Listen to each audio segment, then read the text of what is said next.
अस्सलाम वालेकुम friends, welcome back to my channel. कैसे हैं आप सब? उम्मीद करती हूँ कि आप सब ठीक होंगे, खैरियत से होंगे। और जी काफ़ी दिनों के बाद मैं आज एक व्लॉग शेयर कर रही हूँ आपके साथ। इतने दिन मैं कहाँ रही, क्यों व्लॉग नहीं बना सकी कि आपको पता है कि मुहर्रम उल हराम का महीना शुरू होते ही मुसलमानों पर एक गम की कैफियत तारी हो जाती है, क्योंकि ये दिन बड़ा अहम होते हैं हमारी ज़िंदगी में। तो इसलिए मैं थोड़े दिन ज़रा ऑफ द रिकॉर्ड रही हूँ। तो आज मैं आपके साथ जो शेयर करने जा रही हूँ वो है 10 मुहर्रम का दिन। और तमाम मुसलमान ये अच्छी तरीके से जानते होंगे कि आज के दिन करबला का वाक़या पेश आया था, और शायद ही कोई होगा कि जो इस वाक़े से लाइल्म हो। तो इस दिन हमारे प्यारे नबी पाक सल्लल्लाहु अलैहि वसल्लम के प्यारे नवासे हज़रत इमाम हुसैन अलैहिस्सलाम को शहीद कर दिया गया था।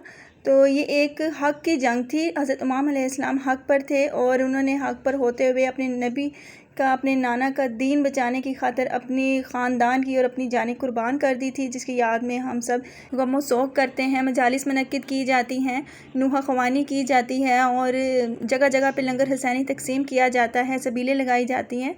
तो क्योंकि इस जंग में छोटे से छोटे बच्चों को भी प्यासा शहीद कर दिया गया था, तो उनकी याद में ये सारा एहतमाम किया जाता है।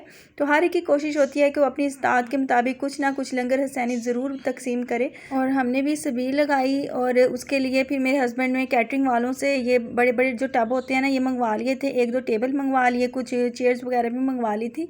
तो बस उसकी सबील की तैयारी की जा रही है।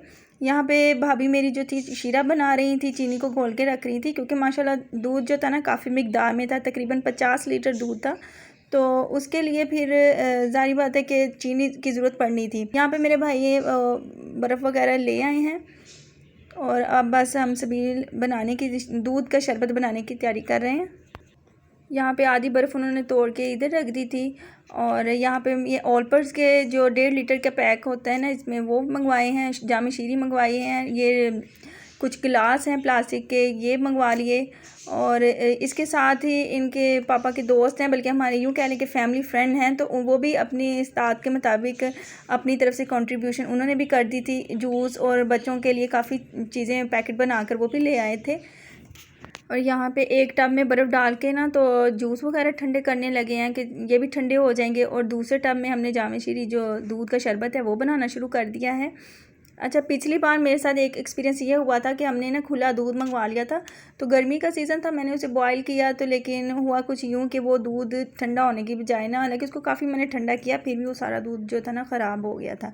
तो फिर हमें किसी ने मशवरा दिया था कि आप ऑलपर्स या टेट्रा पैक का जो दूध होता है ना वो मंगवा लें, तो उसको बॉयल भी नहीं करना पड़ता और उसका बल्कि ज़्यादा अच्छा शरबत बनता है। तो इस दफ़ा हमने फिर यही किया है कि हमने 4 कार्टन उसके मंगवा लिए हैं। और माशाल्लाह हर एक डब्बे में 8-8 पैकेट थे 1.5 लीटर के। तो इस तरह करते करते माशाल्लाह काफ़ी मिकदार में दूध हो गया था। तो इसलिए इसमें शीरा डालना पड़ा था, क्योंकि ये दूध इतना मीठा नहीं होता है, तो काफ़ी मिकदार में होता है, तो इसलिए इसमें फिर थोड़ा बहुत शीरा भी डालना पड़ा था। और ये दूध काफ़ी गाढ़ा भी होता है, इसलिए इसमें थोड़ा सा पानी भी ऐड करना था हमें, वरना ये बहुत गाढ़ा हो जाता है। और ये दिन हमें इस बात की भी याद दिलाता है कि हमें जुल्म के ख़िलाफ़ उठना चाहिए, हक़ की आवाज़ को बुलंद करना चाहिए। जिस तरह हज़रत इमाम हुसैन अलैहिस्सलाम ने हक़ के लिए आवाज़ बुलंद की, अपने नाना के दीन को बचाने की खातिर आवाज़ बुलंद की, हमें भी जुल्म के ख़िलाफ़ उठना चाहिए, क्योंकि जुल्म के ख़िलाफ़ जितनी देर से उठेंगे उतनी ही ज़्यादा कुर्बानी देनी पड़ती है। और किसी ने क्या खूब कहा है, शाह अस्त हुसैन बादशाह अस्त हुसैन, दी अस्त हुसैन दी पना अस्त हुसैन, सरदाद नदाद दस्त दर दस्त यजीद, हक्का के बिना ला इलाहा अस्त हुसैन। और हमें उन सब की कुर्बानियों को बिल्कुल भी भूलना नहीं चाहिए, हमेशा याद रखना चाहिए। और ये दिन हमें उनकी कुर्बानी याद दिलाते हैं, और बल्कि हमें पूरा साल उनकी तालीमात, उनके अहकामात पर अमल करना चाहिए कि किस तरह उन्होंने दीन की खातिर ये सारी कुर्बानियाँ दी हैं। और अगर हम इनकी कुर्बानियों का मकसद ही भूल जाएंगे तो फिर इनकी कुर्बानियाँ रायगा जाएंगी। इसलिए हमें इनकी कुर्बानियों को याद रखना चाहिए, और ज़्यादा से ज़्यादा नबी पाक सल्लल्लाहु अलैहि वसल्लम और उनकी आल पर दरूद व सलाम भेजना चाहिए। सब मेरे साथ मिलकर बोलें, अल्लाहुम्मा सल्ली अला मुहम्मद व आले मुहम्मद। और माशाल्लाह यहाँ पे दूध तैयार कर लिया हुआ था, अभी 1 कार्टन का तैयार किया था कि जैसे ही अब एक ख़त्म होगा ना, तो फिर उतनी देर हम दूसरा तैयार कर लेंगे। तो अब आहिस्ता आहिस्ता लोग आने शुरू हो गए थे, बाहर ये सारा सेटअप कर लिया था। और भाई और मेरे हस्बैंड और उनके फ्रेंड्स सारे यहाँ पे जमा थे, बच्चे भी काफ़ी सारे जोशो खरोश से सबको सबीले हुसैन पे ला रहे थे। और देखते देखते माशाल्लाह इतना रश हो गया था, और सारे लोग ही रुक रुक के पी रहे थे। कई लोग नहीं भी रुकना पसंद करते, नहीं भी पीना पसंद करते, लेकिन ज़्यादातर जो लोग थे ना वो रुक रहे थे, पी रहे थे। और इसके अलावा मैंने मोहल्ले में भी 1-2 घरों में दे दिया था और देखते देखते वो टब कब ख़त्म हुए। इसके अलावा हमने 2 टब और बना दिए थे उनको। तो ये भी बल्कि मुझे कम लग रहे थे कि अगर और होते ना तो और भी माशाल्लाह पता ही नहीं चलना था।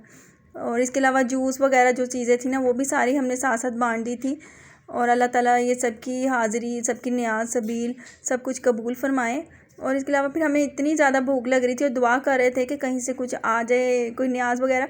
तो ये हमें नान हलीम आए थे, इतने मज़ेदार बने हुए थे। तो मैंने, मेरी भाभी ने, हम सब ने खाए, पेट भर के अल्लाह ताला का शुक्र अदा किया। तो जी यहीं तक थी मेरी आज की वीडियो। आपको कैसी लगी? अगर मेरे से कोई अनजाने में कोई गलती या कुछ गलत बात निकल गई हो मुँह से तो उसके लिए माफ़ी की ख्वास्तगार हूँ। और अगर आपको मेरी वीडियो पसंद आई है तो प्लीज़ लाइक शेयर कमेंट ज़रूर करिएगा और मेरे चैनल को सब्सक्राइब भी कर लें। और इंशाल्लाह मिलूँगी मैं आपसे एक नई वीडियो में। तब तक के लिए अल्लाह।